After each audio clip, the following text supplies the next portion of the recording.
capítulo 9 e versículo 8. Quem achou, diga amém. Amém. Diz assim o texto tão conhecido: em todo tempo sejam alvas as tuas vestes, e nunca falte o óleo sobre a tua cabeça. Amém? Amém. Quem pode glorificar o Senhor por essa Glória a palavra? Deus, aleluia. Tome assento, por gentileza, nesta noite tão especial que o Senhor tem nos dado. Aleluia, Jesus. Quando me volto para a Bíblia Sagrada, quando me volto para a Bíblia, para a Palavra de Deus, eu encontro dois homens de Deus, que na minha opinião, esses dois homens de Deus, são os dois homens mais sábios da Bíblia e da história.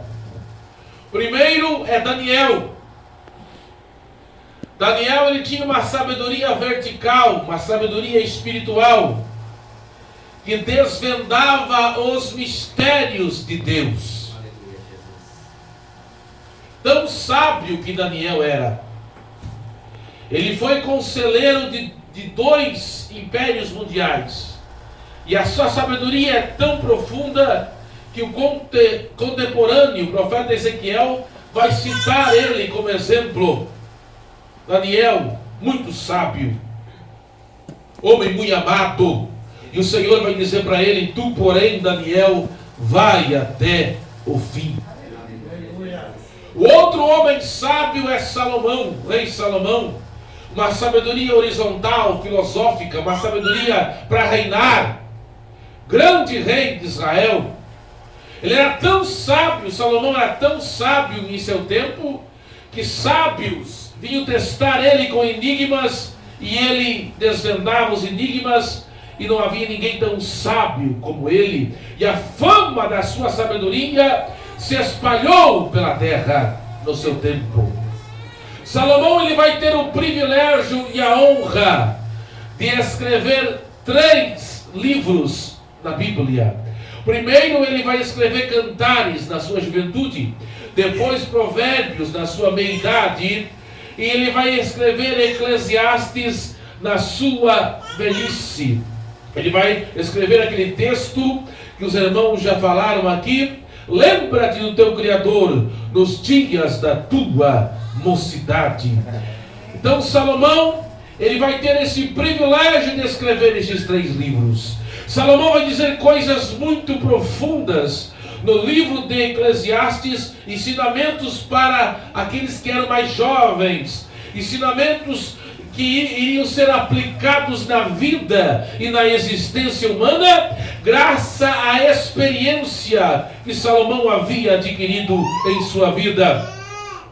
No capítulo 3 do livro de Eclesiastes, Salomão vai dizer assim: em todo há um tempo determinado para tudo aquilo que está debaixo do céu.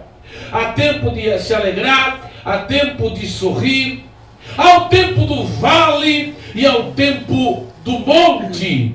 Há o tempo que nós estamos alegres e há o tempo da tristeza.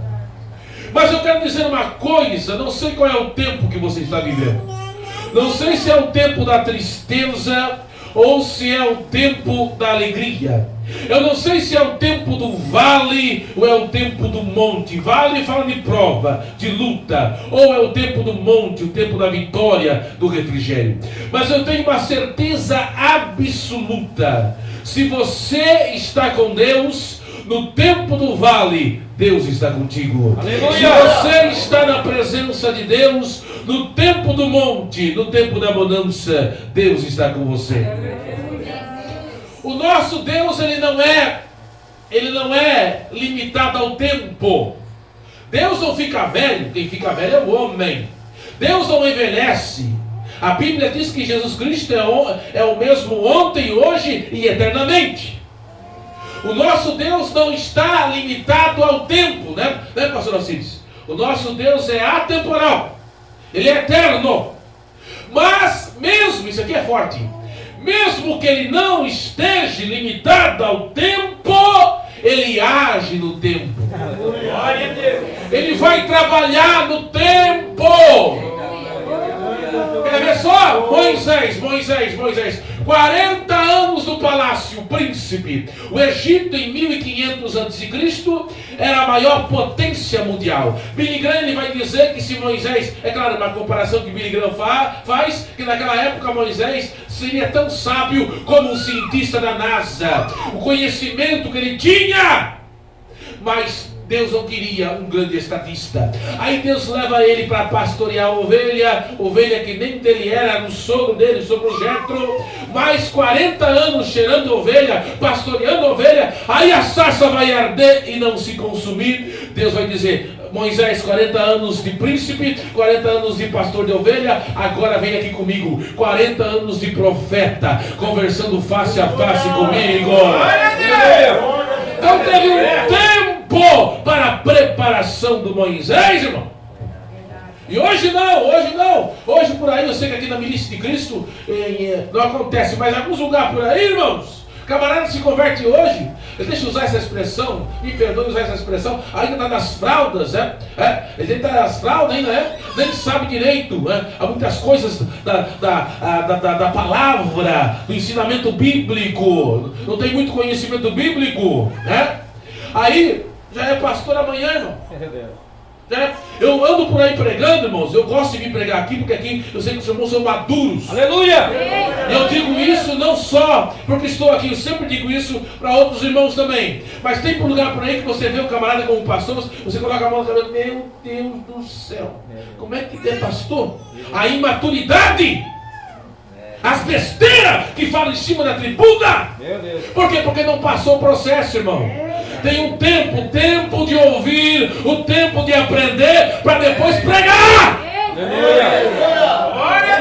Deus vai trabalhar Davi, irmão, Davi. O Samuel ungiu Davi no outro dia. Ele foi rei, veio alguém com uma carruagem, jogou um tapete vermelho assim, né? E colocou uma coroa. Não, aí começou, irmão, começou as provas e a luta. Primeiro veio o gigante Golias, depois o Saul, que tentou matar ele várias vezes, irmão, indiretamente, ele teve que se fingir de louco lá para o rei dos filisteus, para não morrer, mais ou menos uns 13 anos, até chegar na promessa de Deus. Ou seja, Deus estava trabalhando em Davi, sabe por quê? Porque Deus não queria o outro Saul no trono, Deus queria um homem segundo o seu coração no trono. O apóstolo Paulo era um poliglota, um homem que tinha um conhecimento vasto, irmãos, né? Mesmo assim, ele passou um tempo na Arábia, depois foi lá em Tarso, aí Deus avivou Antioquia da Síria, aí o Barnabé, o filho da consolação, lembrou, o Saulo, foi lá buscar o Saulo, aí no capítulo 13, no versículo 2, o Espírito Santo diz, apartai a Barnabé e a Saulo para a obra que os tem. Quanto tempo? Mais ou menos uns 14 anos, né, pastor Cid? Me ajuda aí. Mais ou menos isso! Por Deus trabalhando na vida de Paulo. Até Jesus, irmão, a irmã Maria, né? A mãe de Jesus, né? Falou assim para ele, não vai, faltou um vinho aí, acabou o vinho. Aí ela vai dizer, mulher, que eu tenho contigo, ainda não chegou minha hora. Ou seja, Jesus também estava no tempo, esperou o tempo. E essa a geração hoje do Facebook, do TikTok, né? Não quer esperar, não, irmão. Não quer esperar. Não quer. Não, irmãos. Espera o tempo de Deus. Vamos, aleluia. Mas uma coisa é certa, irmão Vimar. Existem duas coisas. Quantas coisas? Duas. Olha o que Salomão vai dizer, irmãos. Há tempo determinado para todas as coisas debaixo do céu. Capítulo 3. Mas aqui no capítulo 9, do versículo 8, Salomão vai dizer assim, em todo o tempo. Ou seja, no tempo do vale, no tempo da prova, no tempo do monte, no tempo da bonança, no tempo da alegria, que você sorria assim, aleluia, da gargalhada, parece aquele bonequinho do Elma Chips, né? Sorrindo, felicidade, churrasco, picanha, e no tempo tempo da prova. Sabe o tempo da prova que você sacode assim, não cai nem uma tartaruga, que é R$2, né? Não cai nem no tempo da prova, né? Nem no tempo da... Em todo o tempo, seja na alegria, na tristeza, na vida, no luto. Em todo o tempo, nunca falte vestes limpas e azeite sobre tua cabeça. Eu quero pregar nesta noite sobre o tema: duas coisas que não podem faltar em nossas vidas em tempo algum: vestes limpas e azeite, ou cabeça ungida. Irmãos, vamos então, o que Salomão queria dizer sobre isso? Eu vou trazer para a nossa época, depois volto para o contexto histórico da época que Salomão escreveu. Na nossa época, nas festas da alta sociedade por aí, né? Tem que ter aquela palavra, como é que é a palavra? Smoke. O homem vai de smoke. Aquelas festas de granfino por aí, não? Se o camarada não for vestido adequadamente, não entra na festa, não é verdade? Não entra. E no tempo bíblico, havia aquelas festas. Jesus vai contar uma parábola, né? Que foi um camarada que não estava vestido com as vestes nupciais, certo? Aí alguém, não está vestido corretamente, então joga ele fora, joga ele para trevas exteriores aí, porque ele não estava vestido, não estava com a cabeça ungida, não estava com as vestes limpas, com as vestes nupciais. Então, para ir numa festa, aquelas festas, tinha que estar com as vestes brancas, limpas e com a cabeça ungida, para celebrar aquele momento. Vestes limpas e cabeça ungida, óleo sobre a cabeça. Aleluia! Quero falar sobre essas duas coisas que não podem faltar em tempo algum em nossa vida. Primeira coisa, vestes. O que vestes vai tipificar na Bíblia? Vestes vai tipificar duas coisas. Primeira coisa, eu quero que você, se possível, se quiser, apenas confira 2 Samuel capítulo 10 e versículo 4, para comprovar o que estou falando. Primeira coisa que vestes vai tipificar na Bíblia. 2 Samuel capítulo 10 e versículo 4. Eu vou explicar aqui o texto todo para os irmãos entenderem a importância das vestes. Estou falando no sentido espiritual. É claro, né, que o crente também não vai andar de qualquer jeito, irmão. Não vai andar, não é verdade? Vai andar decentemente, né? Mas estou falando também no sentido espiritual. O rei dos Amonitas morreu. Para você entender o capítulo 10 de 2 Samuel. O rei dos Amonitas morreu. Aí Davi queria consolar o seu filho que ia ser rei. Davi enviou mensageiros. Isso era algo comum. E ninguém poderia ofender o mensageiro, porque estava ofendendo o rei que mandava os mensageiros.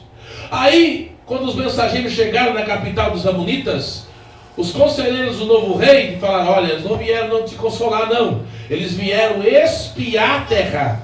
Sabe o que o novo rei fez?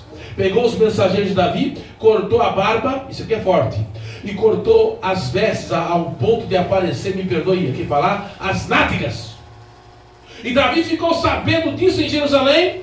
Aí Davi disse para eles: ficai em Jericó até a barba crescer novamente. Aí aconteceu uma guerra terrível. Foi tão terrível essa guerra. Daí quando Davi peca, no capítulo 11, né? No capítulo 11, era essa guerra aí. Essa guerra. Joabe e os guerreiros foram, Davi ficou. Aí outra questão, outra passagem, né? Mas foi nesse contexto de uma grande guerra que depois Davi vence. Deu uma guerra por causa disso. Porque os mensageiros, as vestes rasgadas, mexeu com a honra, com a integridade deles. Vestes fala de integridade. Vestes espirituais fala de integridade. Como estão nossas vestes espirituais? Estão rasgadas ou estão intactas?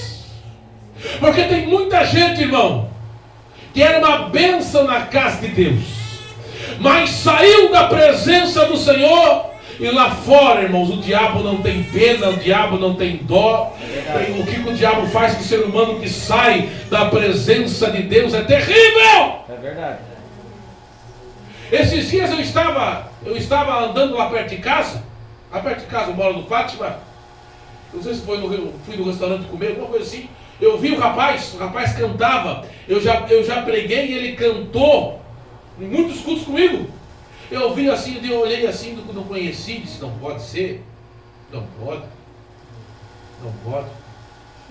Eu não vou dizer o jeito que ele está, irmão. Porque eu estou gravando ali, isso pode dar processo, posso até ser preso. Hoje em dia não está fácil, mas nós temos que falar a verdade. Ele não estava vestindo, você nem imagina como ele estava vestindo. Ele disse, não pode. Eu fiquei assim, eu fiquei chocado ver o que ele estava vestindo, irmão. Estava vestindo. Aí depois eu perguntei para a irmã, ele não estava mais na igreja, deixou mulher, deixou tudo, deixou a esposa, deixou tudo. E virou. Imagina aí. E eu vi. Eu vi aquilo, irmão. Eu chorei. Eu não acreditei. Porque o rapaz cantava na igreja. Vestes rasgadas. Mas nesta noite eu quero dizer uma coisa. Debaixo da autoridade de Deus. Se as tuas vestes estão rasgadas, o nosso Deus restaura as vestes espirituais. Aleluia. Tem muita gente que está que nem um filho pródigo, irmão. Está lá, meu Deus, estou aqui no mundo, mas não tem força para voltar.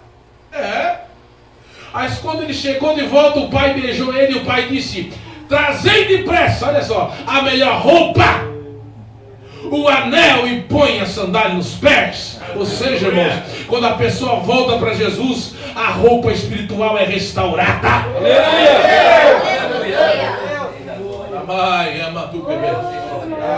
Primeira coisa que não podemos perder é a integridade. Vestes espirituais fala de integridade, caráter. Segunda coisa que veste, estou falando que há duas coisas que não podem faltar em nossas vidas em tempo algum. Primeiro, vestes. Segunda coisa que vestes tipifica. Livro do profeta Zacarias, capítulo 3 e versículo 3. Zacarias tem uma visão, capítulo 3, versículo 3 e 4. E ele vê o sacerdote Josué com as vestes sujas. E o diabo acusando ele. Mas o Senhor diz para o anjo, diz para ele, tirai as vestes e colocai vestes limpas. Tirai as vestes sujas e colocai as vestes limpas. Sabe, irmão Ortiz, que vestes limpas significa santidade.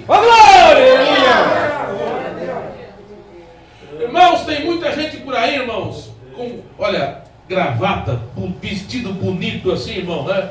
Porque eu posso olhar para você pode estar com um terno bonito, né? Mas espiritualmente Deus olha para você e vê se tem a mancha do pecado e não. Porque os olhos do Senhor são como chamas de fogo. O evangelista foi pregar numa igreja bonita. Sabe, ouvindo esses dias? Chegou na igreja bonita. Aí, de repente, ele olhou assim para a igreja só tinha pessoas da alta classe, né? Só carrão. Nada contra, Deus abençoe, usa essas pessoas também. Deus usa o pobre, o rico, Deus usa quem Ele quer. Mas ele olhou para aquela igreja bonita assim, aquelas pessoas bem vestidas, e ele começou a olhar para o vestido da irmã sujo, a saia da irmã suja, o paletó, ele olhou assim, não pode, olhou até os obreiros. Os obreiros com o paletó sujo, daí ele disse, se você está vendo, ele perguntou para um camarada que estava do lado dele, você está vendo os irmãos com a roupa suja? Não estou vendo, era uma visão espiritual. Aí Deus falou para ele, é a igreja que está suja, são os irmãos, é meu povo que está sujo, com as vestes sujas por causa do pecado. Misericórdia, Jesus. Aleluia. E Deus de glória, Deus santo. Mas eu te trouxe aqui para você pregar, porque o meu sangue ainda purifica as vestes. Está escrito em Apocalipse 22 e 14. Apocalipse 22 e 14. Bem-aventurados aqueles que lavam as suas vestiduras no sangue do Cordeiro, para que possam ter direito à árvore da vida e possam entrar na cidade pelas portas. Aleluia! Se o diabo está te acusando porque as vestes espirituais suas estão sujas, eu quero dizer uma coisa para você: nesta noite tem o sangue de Jesus para te purificar. Tem o sangue de Jesus. Aleluia! Ai, calma, Aleluia, Santo, aleluia. Glória a Deus, aleluia. Vestes fala então de integridade e santidade, mas o óleo, o óleo. Vocês sabem que azeite tipifica o Espírito Santo. O óleo era usado para muitas coisas. Eu vou citar, não sei se o tempo dá, 7 coisas que o óleo tipifica. Quantas coisas? 7. Primeira coisa que o óleo tipifica na Bíblia, 1 Samuel 16 e 13. 1 Samuel 16 e 13 diz assim o texto tão conhecido: então Samuel tomou o vaso, no original o chifre de azeite, e ungiu diante dos seus irmãos. E desde aquele dia em diante, o Espírito do Senhor se apoderou de Davi. Aleluia! Óleo, o azeite tipifica a unção de Deus sobre nossas vidas, a consagração de Deus sobre nossas vidas. É isso que o azeite de Deus significa, a consagração sobre nossas vidas. O Senhor nos ungiu, o Senhor nos separou. Aleluia!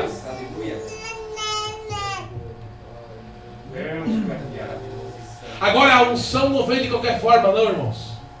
A unção não é dada de qualquer maneira. A salvação é de graça, mas ser usado por Deus não é de qualquer maneira, não. Você se lembra quando Elias ia ser arrebatado? E Eliseu disse: olha, eu quero uma coisa tua. Aí Elias diz: pede-me o que queres. E Eliseu diz: eu quero a porção dobrada do teu espírito. Aí o Elias não podia dizer assim, pastor João: quando o Senhor me tomar, vai ser concedido a ti? Podia ter dito isso, sim ou não? Mas se ele disse, Elias disse isso? Sim ou não? O que Elias disse? Se tu me vires quando o Senhor me tomar. Ou seja, Eliseu tinha que se esforçar para adquirir a unção de Deus. Aleluia. Eu penso que Eliseu dormia assim perto de Elias, com o olho aberto e com o outro fechado. Eu penso que ele dormia com o olho aberto e outro fechado. E uma dessa Deus, o Senhor pode tomar, eu não quero perder a unção de Deus. Aí o Elias disse: fica aqui, não te deixarei, porque tu podes ir ali e o Senhor te tomar. Aleluia. Aí eles passaram em 4 lugares. Betel significa casa de Deus. Depois passaram em Gigal significa aliança, círculo. Depois passaram em Jericó significa fragrância. Depois passaram no Jordão significa aquele que desce. Há 4 lugares para você passar para receber a unção. Em Betel não se recebe, não se recebe do mundo, se recebe na casa de Deus. Gigal, aliança. Quem recebe a unção não é quem está de qualquer maneira, é quem tem aliança com Deus. Aleluia! Eu estou sentindo Deus aqui. Quem sente? É por isso que Davi diz, Davi chega, tem aquele Golias gritando, né? O Golias dizendo: tem homem aí, né? E ninguém aparecia porque ninguém queria morrer, né?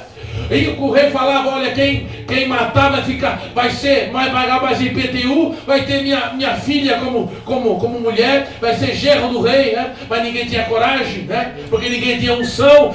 Quem tem unção tem coragem. Aí Davi chegou. Eu sinto Deus aqui, eu sinto Deus. O Davi ouviu, irmão.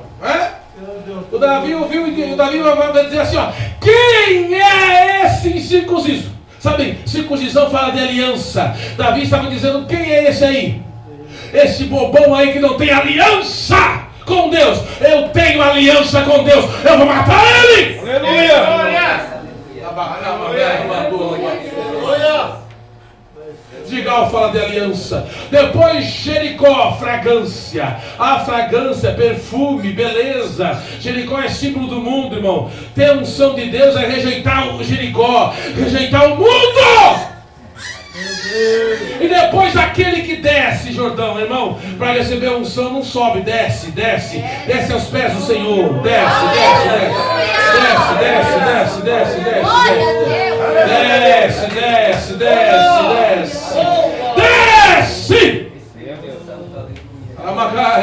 Primeira coisa que o óleo tipifica a consagração. Segunda coisa, você conhece o texto, Salmo 23 e verso 5, a parte final. Estou pregando sobre duas coisas que não podem faltar em tempo algum: as vestes limpas e azeite. Segunda coisa que azeite tipifica, Salmo 23, verso 5, a parte final. Vocês conhecem: unge a minha cabeça com óleo e o meu cálice transborda. Sabe que o óleo servia, irmãos? Davi, qual era a profissão de Davi antes de matar o gigante Golias? Qual era? Pastor de ovelhas. Escute isso, irmãos. Existia eu acho que os irmãos aprenderam isso com os pastores aqui, mas eu vou repetir. Havia uma pequena mosca que ela ia na ovelha, no ouvido da ovelha, e ela depositava a larva, se chama larva, ovos, né? Ovos. E quando a larva saía dos ovos, entrava dentro da cabeça da ovelha, né? E a ovelha enlouquecia. O pastor sabia disso, que ele fazia, colocava óleo na cabeça da ovelha, na orelha da ovelha, no ouvido. A mosca não conseguia mais sentar, a ovelha era protegida. Pregador, o que isso tem a ver com a mensagem? Tem tudo a ver, irmãos. Pegue isso e leve para o lado espiritual. O inimigo não domina a minha vida. Glória a Deus. Os pensamentos do mal não dominam a minha vida. O mundo não domina a minha vida. Amém. A minha casa, a minha família está guardada pelo óleo do Senhor. Glória a Deus. Aleluia. Azeite fala de proteção. Aleluia. Glória a Deus. Cai. Deus de glória, Deus santo. Tem muito crente por aí com medo de macumba, irmão. Com medo de olho gordo. Não tem medo não, irmãos. O Deus que você serve está contigo. Glória a Deus. Aleluia. Tem crente, eu conheço crente que tem medo de passar de frente do cemitério. Misericórdia. Eu conheço crente que tem medo de assombração, irmão. A unção que está em você é maior. Amém. Glória a Deus. Um feiticeiro, um bruxo, algum tempo atrás entrou no meu zap, né? É porque quando a gente compartilha a mensagem, irmão, a gente alcança pessoas, mas também mexe com o inferno. Você não tem ideia. Aí o feiticeiro, o bruxo, disse: olha, eu fiz um trabalho para destruir a tua vida. Mas o exiguia, o espírito, né? Pombagira, sei lá, o demônio que é, disse: não posso tocar em você, porque a proteção tua é muito grande. Glória a Deus. Sabe o que a proteção é? É a unção de Deus. É a unção de Deus. É a unção de Deus. É a unção de Deus. Aí aquele bruxo famoso aí, né? Eu vi ele pregar, contar o testemunho pessoalmente, quando era adolescente. Ele contou, conhecido aí no Brasil, nunca mais vi falar, mas era muito conhecido, que ele disse que a mulher que ele queria, ele pedia para o demônio dava. Aí um dia ele viu uma moça muito bonita e disse: eu quero ela, tá hora no meu apartamento. O demônio disse: essa aí não. Não, mas eu quero, essa não. Essa não me pertence. Essa pertence a. Essa tem a marca do sangue. Essa tem a marca do sangue. Essa tem a marca do sangue. Quem pode adorar e glorificar o nome daquele que proteção. Glória a Deus. Eu sinto Deus aqui nessa noite. Aleluia. Mas óleo fala de consagração, óleo fala de proteção e óleo fala de iluminação. Onde está isso na Bíblia? Texto muito conhecido, Mateus capítulo 25. Você lembra? Mateus 25? A parábola das 10 virgens, 5 prudentes e 5 loucas. À meia-noite é a hora mais escura, né? Se ouviu o clamor, aí vem o noivo. Aí só entrou quem tinha azeite de reserva na botija.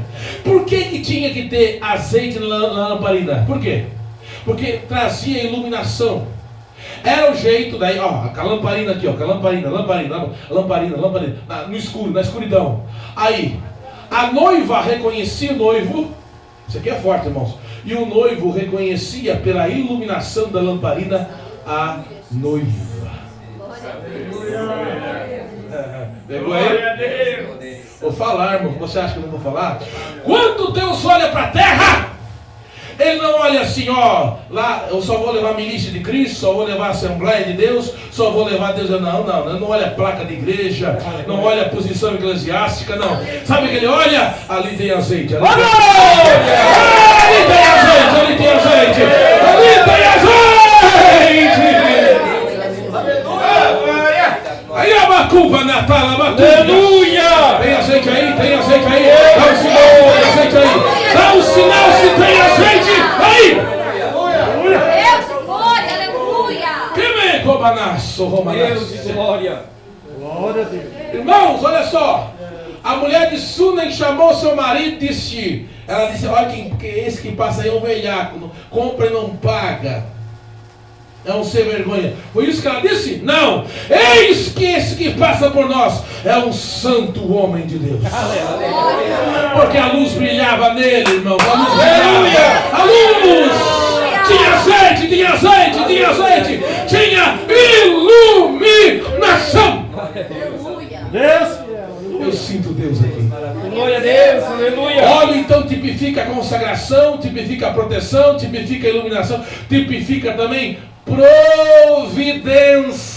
Aleluia. Onde está isso na Bíblia? 2 Reis capítulo 4, versículo 2. 2 Reis 4 e 2. Você conhece a passagem, mas é bom relembrar. A viúva chega, alguns dizem que era a viúva de Obadias, o mesmo Obadias, mordomo de Acabe, que escondeu alguns homens, né? Sustentou 100 homens, né? A pão, mas é apenas uma hipótese. Mas ela era viúva, e o marido dela temia o Senhor. E ela chegou e disse: olha, os credores vão levar meus filhos como escravo. Aí o Eliseu olhou para ela e perguntou: o que você tem em casa? E ela disse: eu tenho apenas uma botija de azeite. Irmão, nós vivemos tempo de escassez. Vivemos tempos difíceis, irmãos. Tempos difíceis. Eu pergunto: será que você tem pelo menos uma botija de azeite? Um pouquinho de azeite. Quem tem um pouquinho de azeite assim? Aleluia! Tem um pouquinho de azeite? Se tem um pouquinho já é suficiente para o Senhor multiplicar. Aí o Eliseu disse: vai e pede vaso emprestado para os vizinhos. A pessoa, se ela fosse encrenqueira, irmão, aí ia começar, mas ela não, ela era crente, não arranjava encrenca com ninguém, era uma mulher de mansidão. Aí ela emprestou os vasos, daí algo tremendo que eu acho, irmãos. Eliseu diz assim: vai, depois de pegar os vasos, entra com os teus filhos e fecha a porta. Por que fechar a porta? Fechar a porta fala de intimidade. O azeite vem quando nós oramos, irmãos. Quem quer receber azeite? Aleluia! Fecha a porta para aquilo que não agrada a Deus. O diabo, ele não precisa de aquela porta aberta assim, ó, escancarar a porta, não. O diabo só basta uma brecha assim para ele, ó. Quer ver só? Paulo vai dizer em Efésios 4, 27, Efésios 4, 27, não deis lugar ao diabo. Então, às vezes, nós temos algumas brechas. Se nesta noite da minha vida, na sua vida, tiver alguma brecha, vai ser tampada com azeite de Deus. Aleluia! Vai ser tampada com azeite de Deus. Aí eu acho mais tremendo, irmãos, que encheu, só parou o azeite quando acabou o vaso. Se tivesse mais vaso, ia encher também. Ela pagou a dívida e viveu da sobra. Isso aqui é forte, irmãos. Se você crer, o azeite de Deus vai ser suficiente para você e para a sua família, e vai sobrar para abençoar outros. Aleluia!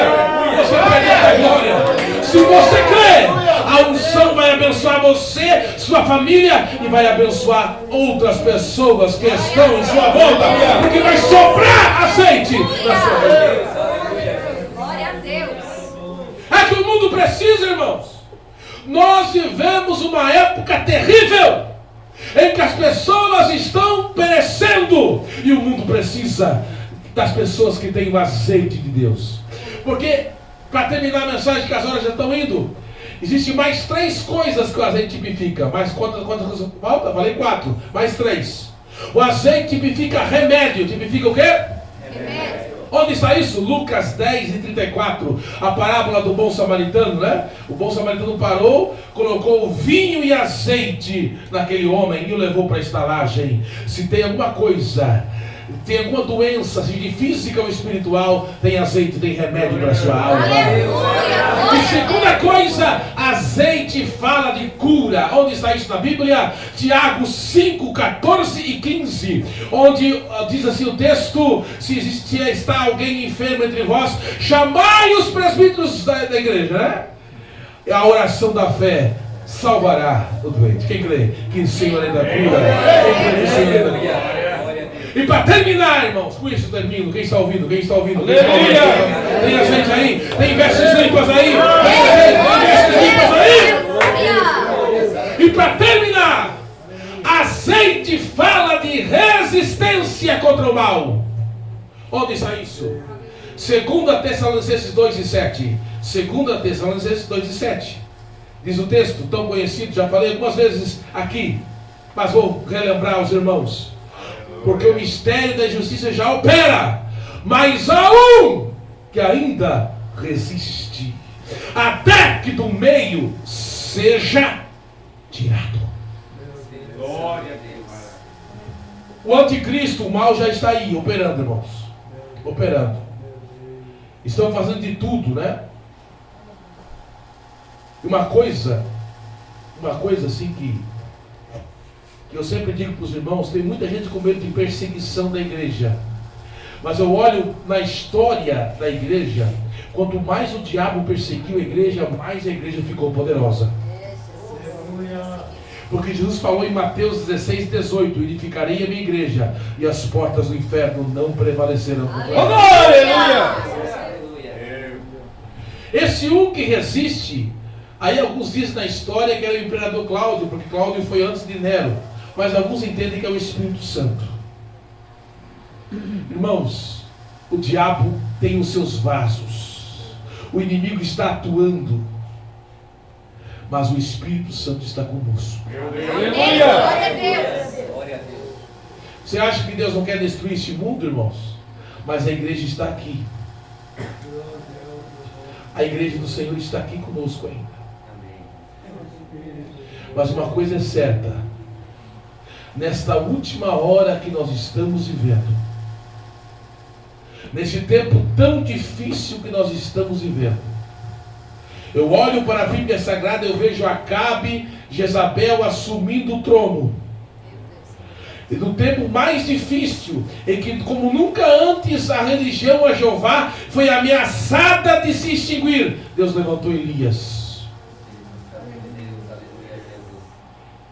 Os dias são difíceis, mas é nesses dias difíceis que Deus quer usar a sua vida. Aleluia! Aleluia. Deus está procurando alguém que diga: Senhor, eu quero estar com as vestes limpas e com a cabeça ungida com o óleo da unção. Aleluia. Houve um homem na história, quem está ouvindo? Diga amém. Amém. E com isso eu termino. Houve um homem na história, seu nome era George Whitefield, amigo de John Wesley. O George Whitefield, a sua voz podia se ouvir a 3 quilômetros de distância. É daqui até onde? Sem microfone. Sem microfone. Já pensou a garganta do homem? George Whitefield. Num tempo que não tinha microfone. E ele pregava com tanta unção que ele sempre, se ele pregasse, o navio, você está no navio, o navio está afundando, alguém dizia: meu Deus, me dá um barco para eu escapar. Então, a pregação tão ungida que ele tinha. Aí ele foi herói, a sua vida está no Heróis da Fé de Orlando Boy registrada. Ele é um dos heróis da fé. Aí a Escócia estava desviada no ateísmo. Ele disse: eu vou ganhar a Escócia para Jesus. Ele foi na capital da Escócia, procurou mais 2 pastores, disse: vamos orar e jejuar 1 mês, e depois vamos pregar e Deus vai salvar os ateus da Escócia. Ele orou e jejuou 1 mês com os 2 pastores. No final do mês, quando deu 1 mês, eles fizeram um palanque, e ele disse para um dos pastores: sobe lá para pregar, e eu e o companheiro vamos orar para Deus te usar. Quando o primeiro pastor subiu, a multidão de ateus pegou em tomates podres, em pedaços de pau, e aquele homem desceu humilhado. Aí George Whitefield falou para o segundo: sobe lá, e o segundo subiu e também desceu humilhado, cheio de tomates podres, roupa suja. Aí George Whitefield, o homem de Deus, foi o terceiro a subir. Mas quando ele subiu, conta a história da igreja, a história eclesiástica, quando ele subiu, o Espírito Santo estava com ele, a unção estava com ele. Ele nem abriu a Bíblia, e olha só a unção que esse homem tinha. Ele só estendeu a mão e começou a dizer: a mão do Senhor é sobre mim, a mão do Senhor é sobre mim, a mão do Senhor é sobre mim, a mão do Senhor é sobre mim, a mão do Senhor. Aí tem um ateu, a história, quem está ouvindo? A história diz que tinha um ateu que ia jogar um tomate podre. O anjo da morte desceu no meio da multidão e começou a se ouvir grito de pessoas morrendo. Já pensou, irmão? Já pensou? Quem ia jogar uma coisa, o anjo matava. Aí os outros perceberam isso. A multidão, irmão, começou a dobrar o joelho. Aqueles que não acreditavam começaram a dobrar o joelho e dizer: tem misericórdia de nós, ele é um homem de Deus, queremos ouvir ele pregar. Tenha misericórdia de nós. Oh, a unção faz a diferença. A unção faz a diferença. Deus está procurando alguém que se coloque na presença. Ai, camalamanda, machai. Quem deseja isso? Se coloque de pé. Se coloque de pé, adorando, glorificando, exaltando, bendizendo o nome do Senhor. Aleluia. Deus te glória, Deus santo. Ai, camanda, aleluia. Irmãos, nós vivemos uma época de pregadores que pregam assim, irmão. Eu fui pregar numa vigília um tempo atrás, o camarada dizia: aí ó,